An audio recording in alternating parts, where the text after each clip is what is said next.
নমস্কার। আধ্যাত্মিকতায় সৌভাগ্য ও সমৃদ্ধিতে আপনাদের আরো আরেকবার স্বাগত জানাই। আপনারা দেখছেন আধ্যাত্মিকতায় সৌভাগ্য ও সমৃদ্ধি। এই আধ্যাত্মিকতায় সৌভাগ্য সমৃদ্ধি আপনাদের কাছে পৌঁছে যায় ঈশ্বরের বাণী নিয়ে, ঈশ্বরের এই কর্মযজ্ঞ নিয়ে। প্রত্যেকে তার কৃপায় ধন্য হন, এটাই আমরা চাই। এটা কেবলমাত্র সৌভাগ্য সমৃদ্ধি নয়, আমাদের একটা যৌথ প্রয়াস। আমাদের প্রণাম টিভি ভারত বলে একটি চ্যানেল আছে এবং আমার আরেকটি চ্যানেল আছে, যে চ্যানেলটির নাম হচ্ছে জয়িত্রী টিভি। আমরা মায়ের কৃপায় সেই আদ্যাপীঠে মহারাজের কাছে তার চরণতলে আবার হাজির।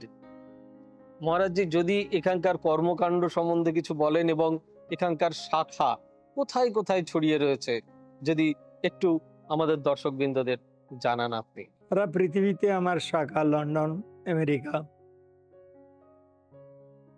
বাংলাদেশ। আদামা বলেছিলেন আমাকে ঘরে ঘরে প্রচার কর। আমি ঘরে ঘরে যাওয়ার জন্যই এসেছি। তো আমার সংসারী সন্তানদের সময় নেই, তাই at the time of taking food, mother take this.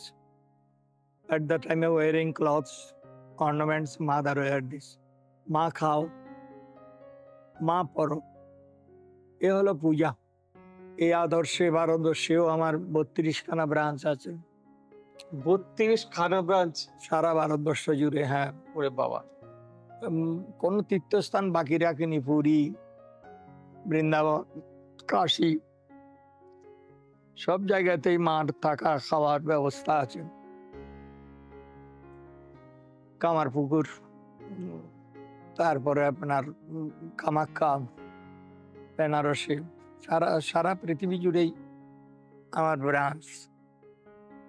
কারণ স্বামীজি বলতেন, as you have come into the world, leave some mark behind. জগতে যখন এসেছো একটা দাগ রেখে যাও। Otherwise where is the difference between you and the stone and the trees? গাছপালা পাথর তো জন্মাচ্ছে, মানুষের Yes, obviously it's perfect. কি রইল। তাই অন্নদা ঠাকুর বলতেন, একটা কর্মযজ্ঞ খুলে দিয়ে গেলাম, লেগে থাক, ধন্য হয়ে যাবি। আমার প্রতিষ্ঠানের একটা গাছ ছিঁড়ে যে দুখানা করেছে, তার জন্য অন্তিমে আমি আছি। আমার কাজ যে করে আমি তার। ঠাকুর বলতেন, ওয়ার্ক আনটু ডেথ ফর আদার্স। মৃত্যু পরের জন্য কাজ করে যাও। আই এম উইথ ইউ, আমি তোমাদের সঙ্গে আছি। হয় না আই এম গন, যদি আমার স্থূল শরীর চলেও যায়, my spirit will work with you, আমার শক্তি তোমাদের সঙ্গে কাজ করবে।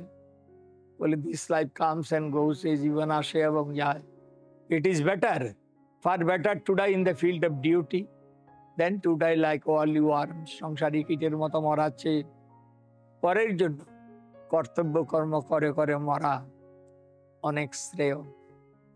তাই আপনাদের এই প্রয়াস, আধ্যাত্মিকতাকে বাদ দিয়ে ভারতবর্ষ বাঁচতে পারবে না। স্বামীজি বলেছিলেন, যেদিন ভারতবর্ষ আধ্যাত্মিকতা ভুলে যাবে, সেদিন ভারতবর্ষ মরে যাবে। সারা পৃথিবী আমাদের দিকে তাকিয়ে আছে, অর্থাৎ স্পিরিচুয়ালিটির দিকে। Spiritual knowledge is only the thing that can remove our miseries for ever. আধ্যাত্মিক জ্ঞান এমন এক জিনিস যা আমাদের দুঃখকে চিরতরে লাঘব করতে পারে। Other knowledge is satisfy once only for a time. অপরাপর জ্ঞানগুলা ক্ষণিকের জন্য চাহিদা মেটাতে পারে। তাই আমার অন্নদা ঠাকুর বলেছিলেন, hungry man should not be refused from my institution. এখনো দেখুন হাজার হাজার লোক খাচ্ছে, সেখানে কোনো কাস্ট অ্যান্ড ক্রিডের কোনো প্রশ্ন নেই। আমাদের ধর্ম একটাই, মানব ধর্ম। আমাদের জাতি একটাই, মানব জাতি। এর উপর আমি কাজ করে যাচ্ছি আজ 82 বছর ধরে। ঠাকুর রামকৃষ্ণদেব বলেছিলেন যে হিন্দু, মুসলিম, খ্রিস্টান, জৈন, পার্সি, যে যাই হোক, সবারই একটাই ধর্ম, তার নাম হচ্ছে মানব ধর্ম। বাহ। তো আমিও ঠাকুরের বিশেষ ভক্ত এবং আমার গুরুদেব তিনি দেহ রেখেছেন শ্রীমৎ স্বামী আত্মস্থানন্দ মহারাজজি, বেলুর মঠ। আহ তো খুব গুরুগম্ভীর ছিলেন, আপনার মতোই খানিকটা, কিন্তু যদি কারোর সঙ্গে মিশে যেতেন ঠিক আপনার মতোই তার শিশু সুলভ আচরণ ছিল। স্বামীজি প্রথম দিনের ভাষণে বলেছিলেন 11 সেপ্টেম্বর 1893 শিকাগোতে। At Chicago, yeah. শিকাগোতে বিরাট ব্রাঞ্চ করেছি, আমার বাবা করে দিয়েছেন। বলেছিলেন, I am proud to belong to a religion which has taught the world about tolerance and universal acceptance. আমি এই ধর্মে জন্মগ্রহণ করেছি বলে নিজেকে গর্ববোধ করি, যে এই ধর্ম সব ধর্মকে নিয়েছে, সব ধর্মকে গ্রহণ করেছে। Well, we believe not only in universal toleration, we accept all the religions as true.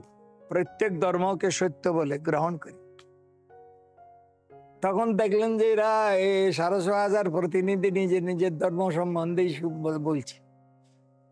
তারপরে 27 সেপ্টেম্বর 1893 বলেছিলেন, if the parliament of religion has shown anything to the world, it is this. এই ধর্ম মহাসম্মেলন যদি জগৎকে কিছু দিয়ে থাকে এটিই। It has proved to the world that holiness, purity and charity are not the exclusive possessions of any church in the world. দয়া দাক্ষিণ্য, সাধু চরিত্র, পবিত্রতা কোনো একটা চার্চের নিজস্ব সম্পদ নয়। And that every system has produced men and women of the most exalted character. প্রত্যেক ধর্মই উন্নত চরিত্রের নরনারী প্রসব করেছেন। In the face of this evidence, এতৎ প্রমাণ সত্ত্বেও, if anybody dreams of the exclusive survival of his own religion and destruction of others, I pity him from the bottom of my heart. কেউ যদি মনে করে থাকেন আপনার ধর্মই টিকিয়ে থাকিয়ে অপরাপর সব লুপ্ত হইয়া যাইবে, তিনি সত্যি দয়ার পাত্র। And point out to him that এই বলে তাকে সতর্ক করে দিচ্ছে, upon the banner of every religion will soon be written, in spite of this resistance, এত বাধা সত্ত্বেও, বাধা থাকবেই। স্বামীজি বলছেন, life is a struggle, struggle is life. তোর সমালোচনা না হলে তো কি কাজ করলি? এখন মনে হচ্ছে বিবেকানন্দ কিছু কাজ করছে। What written? বলে, হেল্প নট ফাইট, বিবাদ নয় সহায়তা, অ্যাসিমিলেশন নট ডিস্ট্রাকশন, বিনাশ নয় পরস্পরের ভাব গ্রহণ, harmony and peace not dissension, মতবিরোধ নয় সমন্বয় এবং শান্তি। তাই সারদা মা বলেছিলেন, if you want peace of mind, do not find faults with other, rather see your own faults. শান্তি চাও তো মা, পরের দোষ দেখবে না, দোষ দেখবে নিজের। সকলকে আপন করে নিতে শেখো, কেউ তোমার পর নয়। এই ছিল আমাদের মহাপুরুষদের আদর্শ। সারদা মায়ের সঙ্গে আমার একটা রিলেশন আছে। রিলেশনটা হচ্ছে এরকম, সারদা মা আমার নিজের মা। আহা, মানে আমার যদি পারিবারিক পরম্পরা ধরি, তাহলে জয়রামবাটির খানিক দূরেই আমার পূর্বপুরুষদের জন্ম। বাহ। তো খুব স্বাভাবিকভাবেই আমার জয়রামবাটি এবং কামারপুকুরে আনাগোনা একটু বেশি। আহা, কিন্তু আমি বারবার বলি, আমি অনেকগুলো প্রোগ্রামেও বলেছি, অনেক অনুষ্ঠানে বলেছি যে ঠাকুর তুমি আমাকে ক্ষমা করো, তুমি আমার দোষ নিও না, আমি তোমার থেকে কিন্তু মাকে একটু বেশি ভালোবাসি। এবং বিশ্বাস করুন, মায়ের কাছে যেতেও না আমার, মানে বলতে মাকে যেরকম হয়, প্রত্যেকের আপনাদের মা যেরকম রয়েছেন, আমারও না মাকে গিয়ে বলতে। স্বামীজিও তো ওপেন একেবারে, mother's grace, mother's blessings 100,000 times more valuable দেন ফাদার। মানে আমি বলছি, এতেই আমার চোখ দিয়ে জল চলে আসছে। যাই হোক, মানে আমার এত বেশি সেখানে আমি আবেগতাড়িত হয়ে পড়ি, এত বেশি ভালোবাসি মাকে, যেন গিয়ে সবকিছু বলা যায়। মা আমার না এই অসুবিধা, মা আমার না এটা চায়। মায়ের কাছে তো ডিমান্ডের শেষ নেই ছেলে মেয়েদের। বলি, বিশ্বাস করুন, ছোটবেলা থেকে এখন পর্যন্ত আমি ঈশ্বরকে, আমার মাকে, আমি যা যা চেয়েছি আমি তাই তাই পেয়েছি। তার কোনোটার ত্রুটি মা কিন্তু রাখেননি। তাই আমি বলবো আপনাদেরকে, আমার ব্যক্তিগত অভিমত থেকে, প্রত্যেকে ঠাকুরের স্মরণ নিন, ঈশ্বরের স্মরণ নিন। মা তো একটা রূপ, কিন্তু মা তার ব্যাপ্তি গোটা বিশ্বময়। আহ আপনাদের সকলকে প্রণাম, পুরা আশীর্বাদ। হ্যাঁ, সর্বেশাং মঙ্গলং ভূয়াৎ, সকলের মঙ্গল হোক। Let goodness prevail all around the world. সর্বে সন্তু নিরাময়া, সকলে নিরাময় থাকুক। Let all stain healthy and hearty. সর্বে ভদ্রাণি পশ্যন্তু, সকলে সুন্দর বস্তু দর্শন করুক। Let all see the supreme beauty of lord. মা কশ্চিৎ দুঃখ ভাগ ভবেৎ, কেউ যেন দুঃখের ভাগী না হয়। Let no one stain majorities. Let there be peace in the whole world. বিশ্বের কল্যাণ হোক, বিশ্বের কল্যাণ হোক, বিশ্বের কল্যাণ হোক। জয় মা, বন্দে মাতরম। আপনাকে জয় হিন্দ। অসংখ্য প্রণাম। আপনাকে প্রণাম জানাই। আপনার আবারও সুস্থতা কামনা করি এবং জীবনের প্রতিটা মুহূর্তে যেন আপনি আরো বেশি সুন্দর হয়ে ওঠেন। আপনার মতন মানুষের বাণী যেন বারবার পায়, এটুকু কৃপা অন্তত আমার উপর রাখবেন। সকলে খুব ভালো থাকবেন। নমস্কার। এবার থেকে সব্যসাচী ব্যানার্জিকে পাওয়া আরো সহজ। আপনারা অনলাইন বুকিং করতে পারেন একটা সুন্দর নাম্বার দিয়ে, 9734454545। আপনারা পাবেন ফেসবুক, ইউটিউব এবং ইনস্টাগ্রামে। আপনাদের চোখ থাকুক সৌভাগ্য ও সমৃদ্ধিতে। চোখ রাখতে পারেন আমার ওয়েবসাইটে www.astrosabbyasachi.com।